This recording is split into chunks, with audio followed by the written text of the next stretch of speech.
আজকাল নিজেকে খুব সুখী মানুষ মনে হয়।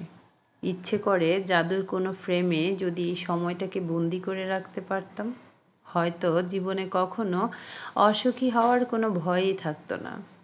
ইচ্ছে করে এই সময়টাকে খুব যত্ন করে আগলে রাখি। আমার সারাটা জীবন যাতে এই সময়টার মতোই কাটে।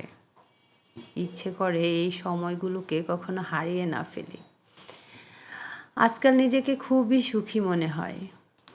ছোটবেলায় সুখী মানুষের গল্পটা আমরা সবাই পড়েছি। সুখের সংজ্ঞাটা আসলে এক একজন মানুষের কাছে এক এক রকম। কেউ হয়তো গায়ে জীর্ণ শীর্ণ পোশাক, মাথার উপর নামমাত্র একটা মাথা গোঁজার ঠাঁই, আর 3 বেলার জায়গায় 1 বেলা খেয়েও সুখী। আবার কেউ হয়তো রাজপ্রাসাদের মতো বাড়িতে থেকে হরেক রকম খাবার খেয়ে খুব জাঁকজমকভাবে জীবন চালিয়েও সুখী নয়। সুখ আসলে একটা সুপ্ত অনুভূতি, যেটা আমরা শুধুমাত্র ফিল করতে পারি।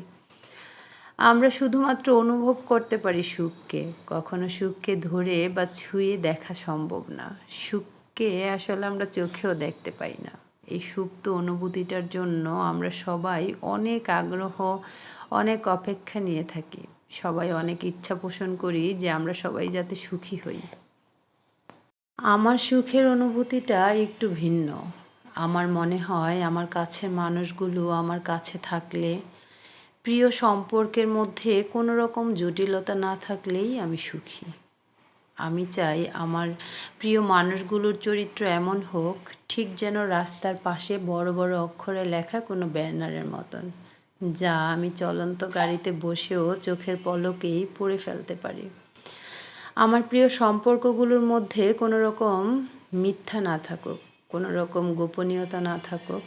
আমার কাছের মানুষদের প্রায়োরিটি লিস্টে সবার উপরে আমার নামটি থাকুক।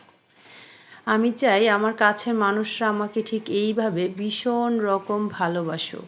দামি অট্টালিকা বা হরেক রকমের খাবার, দামি পোশাক, বিলাসিতার জীবন না হোক, কাছের মানুষদের ভালোবাসায় যেন এইভাবে পরিপূর্ণ হয় আমার জীবন।